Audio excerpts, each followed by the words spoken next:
கிறிஸ்துவுக்குள் பிரியமானவர்களே, மனம் திரும்புதலுக்கும் பாவ மன்னிப்புக்கும் ஒரு உறவு உண்டு. எப்பொழுதெல்லாம் நாம் மனம் திரும்புகிறோமோ அப்பொழுதெல்லாம் ஆண்டவராகிய இயேசு கிறிஸ்து நம் பாவங்களை தம் இரத்தத்தினாலே மன்னிக்கிறதை நீங்கள் காண முடியும். மனம் திரும்பாமல் பாவ மன்னிப்பை வாயினாலே கேட்கிறவர்கள் ஏராளம் உண்டு.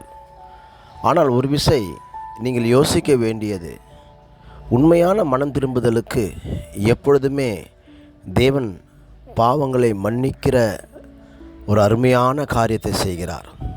அது இப்பொழுது ஏற்படுத்தப்பட்டது அல்ல.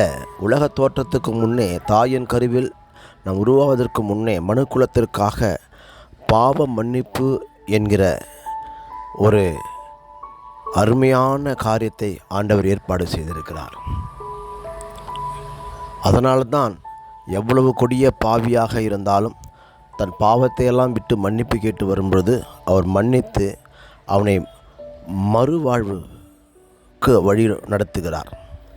இன்றைக்கு மனம் திரும்பாமல் அநேகர் சபைகளிலே, கூட்டங்களிலே நானும் பாவ மன்னிப்பு பெற்றுக்கொள்வேன் என்று நினைக்கிறார்கள். அல்லது கோயில் குளங்களிலே சென்று தன் பாவங்களை போக்கும்படியாக வேண்டுதல் செய்கிறார்கள்.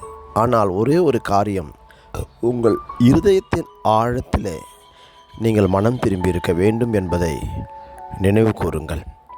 பிரியமானவர்களே, ஒரே ஒரு வாழ்க்கை. இதுவரைக்கும் நீ வாழ்ந்து கொண்டிருந்த, தவறாக நினைத்து கொண்டிருந்த பாவத்தை விட்டு விலகி மன்னிப்பு கேட்டு மனம் திரும்பி, ஆண்டவரே எனக்கு பாவ மன்னிப்பு தாரும் என்று சொல்லுங்கள். உங்களுக்கு புது வாழ்வு காத்திருக்கிறது. தேவன் உங்களை ஆசீர்வதிப்பார்.